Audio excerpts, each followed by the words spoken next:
Jonathan Marshall covers the NBA, also college hoops. Kind enough to join us for a couple moments. All right, what's going on, pal? How you been? I've been good, Q, and you don't be ashamed of your Knicks, all right? They're horrible. It's a joke. I'm not even going to waste good radio on that debacle that is the New York Knicks. Let's get to the series real quick. Would you deem it, as far as the Thunder and the Warrior series, would you deem it the Thunder imploded, they choked, they got rattled, or they just don't have the leadership to close out a series?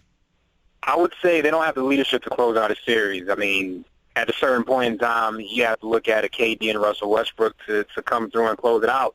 And, I mean, Golden State, I mean, down 3-1, I mean, they took it. I mean, the Game 6 performance that Klay Thompson had, setting a record for threes in a game, I mean, that's just something that's pretty spectacular. So I tend to give more credit to Golden State for what they did. I mean, any other team would have obviously probably backed down and would have lost that series. But Golden State, for them to show why they are the defending champs, for Klay Thompson to put up an amazing performance, for Steph Curry to show up when it mattered most, for Iguodala, one of the leaders of that team, to step up in the crunch time moments defensively for those guys. I mean, those are the intangible things that OKC was missing. I know people don't like to use the word choke, but I look at what happened in Game 6. To me, Westbrook and Durant choked. And then I also look what happened in Game 7, where it was basically give the ball to Durant, ISO clear out, he'll try to make the shot. Yeah, he was making some of the shots, but other than that, he really didn't do anything offensively. Now, again, it might be a not a fair criticism, but to me, those two, Game 6, had an opportunity to close it out, and great players usually figure out a way to do it, and they couldn't do it.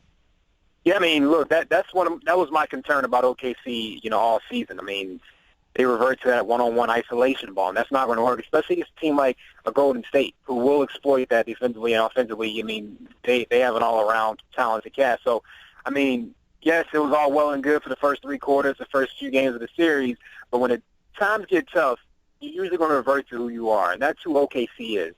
Passing the ball around, getting Roberson open shots, getting Cantor and Adams involved, that's not really them to their core. Golden State, they've been the same throughout the season. They've been the same throughout the playoffs. They were the same during that series, even when they were struggling. They still remain who they were. They're going to take the three-point shots.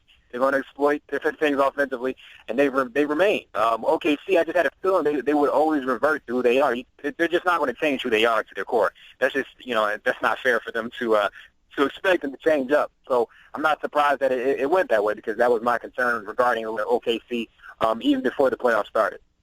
How's Cleveland going to defend against Curry and Thompson? I mean, what's the and I'm also curious. Do you think that Iguodala does get to start in the NBA Finals? Well, to answer that question first, about Iggy, I wouldn't be surprised if he did. To see his impact defensively, I mean, he changed a lot of things, and you saw last year in the finals what he was able to do. So I think Kerr probably would make that move. I think that would make them more dynamic. I think he probably would be, willing to sacrifice having sort of that leadership missing off the bench as far as Iggy's presence. But you have guys like Livingston and Barbosa to carry that off the bench, and Harrison Barnes is a talented player as well. So I think Kerr will definitely be wise to just see how Iggy can respond to being in that finals starting role, which I think he would thrive. To answer your other question, I don't see it happening. I don't see Kyrie and J.R. Smith, Iman Shumpert defending these guys. I mean, OKC, they had Russell Westbrook, they had Roberson, they had the long arms of Cantor and Adams and Ibaka trying to stop these guys. Just got to hope that they're off. And yes, there will be slow times for Curry and Thompson, but at the end of the day, they're going to find that stroke again, and we saw it in the final 2-3 games of that series. So when DeMar DeRozan and Kyle Lowry are dropping 30 apiece on you, I got to expect Curry and Thompson are licking their chops. And this is the first time that this Cleveland team has faced players that they really have to account for, players that really will pose a legitimate challenge. First time they're going to face a superstar, not an all-star, but a superstar. And this is what I want to see, how they're going to handle this matchup. Because before, I mean, Detroit, Atlanta, Toronto, I mean, who are the superstars on those rosters? So this is the first time that they're really going to face a challenge. So I'm looking forward to it. One of the callers actually brought up a really interesting point when you look at how to D up LeBron, whether it's going to be Iguodala or if it's going to be Harrison Barnes, and they kind of alluded to, remember years ago in the finals between the Lakers and the Bulls when Scottie Pippen, his whole role, he sacrificed the points, but he was just D'ing up Magic. I mean, he hounded Magic Johnson throughout that 5-game series. Yeah, Los Angeles won the game, the first game, but then the Bulls won 4 straight.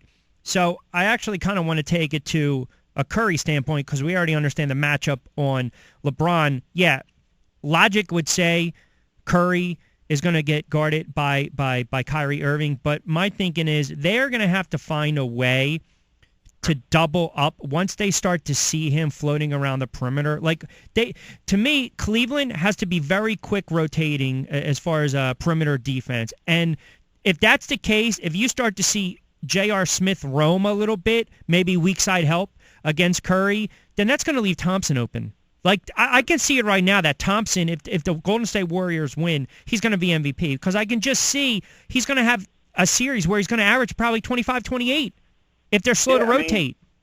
I really don't like this backcourt matchup for Cleveland at all. You mentioned J.R. Smith. I mean, like I talked about OKC, you can't, I mean, they are who they are to their core. J.R. Smith, when you think of J.R. and Kyrie Irving, we're not thinking about these guys who are focused defensively and trying to stop that man. No, I mean, that's just not who they are.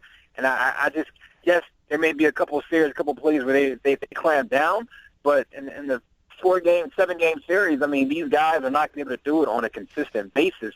And Steph Curry with that handle, and Draymond with the passing, and Clay moving them without the ball. I mean, you really have to be focused with these guys. And if you try to double up on Steph, I mean, Clay is open, Draymond Green is going to be open. I mean, I just see a bunch of matchup problems. I mean, the Draymond Green Kevin Love matchup. I mean, I don't like that for Cleveland at all either. So I think Curry and Clay are just going to have their way. I mean, we may see more of Dellavedova. Maybe he may try to mimic what last year, but that was out of necessity, of course, because Kyrie's injury. So I'm not sure how Tyronn Lue is going to play that. I mean, I expect to see some Dellavedova to maybe frustrate Steph Curry a little bit, but that's not going to be enough. And Kyrie is going to have to be out there to put up some points. I mean, that he needs to be out there.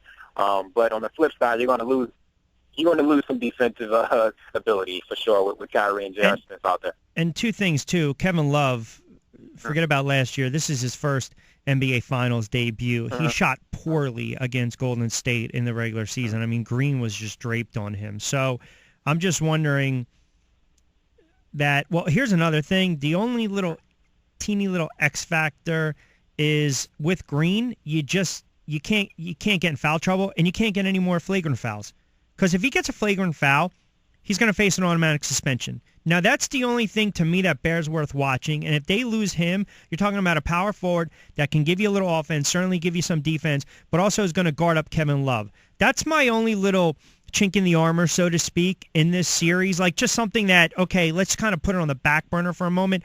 But if this is the series where Kevin Love has to show that he's worth the money, he's got to be that the X factor, that supporting cast for LeBron James. He's got to be very decisive. He's got to be very aggressive. And again, I'm telling you right now, Tyronn Lue is going to run a gamut of plays to get him involved in the offense early. Because if you don't, he's stagnant, and then he vanishes, and then you see him in spurts. And if that's the case, then it's going to be a quick series.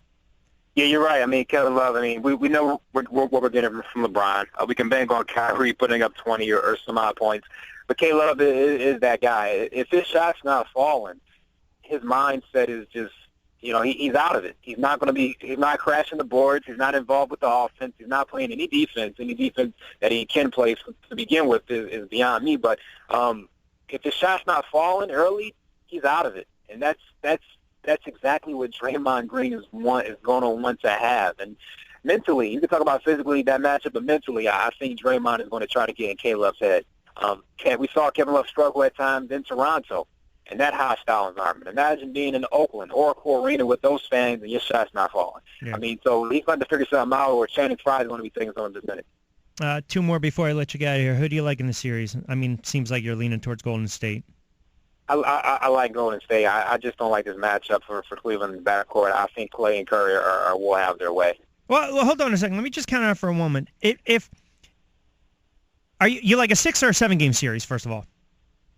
I'm going to say 6. Okay, so we'll go, argument's sake, we'll go Golden State. You're going to go Golden State in 6. If Golden State has a game or two where they're turning over the ball at an alarming rate, because they do turn over a lot, or they fall behind and they can't shoot themselves back and say Cleveland kind of steals a game, do you give them a little more of a puncher's chance to maybe pull the upset? What does Cleveland need to do to win this series? If they still want an Oracle, I think Cleveland has to be feeling good about themselves going back home.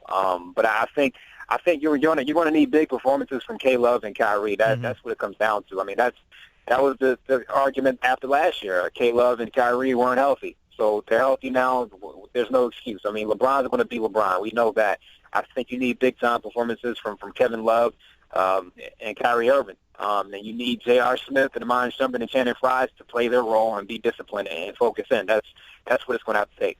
If the Cavs lose this series and LeBron loses again in the finals, he'll fall to 2-5. I think it's ludicrous to think it tarnishes his legacy. I'm sure some people will think that. They might disagree, but would you look at it as, okay, the legacy's got to take a hit here? Not at all. I mean, to see 6 straight finals appearances, I don't care if he's won them, lost them, or won them all. I mean, that's a pretty amazing run for in any sport. I agree. I mean, 6 straight championships, and at the peak, at the pinnacle of your profession. I mean, that can't take away from what he's done. I mean, he's lived up to the hype coming out of high school. I mean, he's been truly an amazing talent, one of the best talents ever in NBA history. Now, top 5, top 10. I mean, that's neither here nor there, but. I mean, he's been great, and I wouldn't take anything away from LeBron, even if he loses this. All right, pal. Enjoy the series. I appreciate it. We'll talk along the way. Appreciate the time as always, bud. All right, you.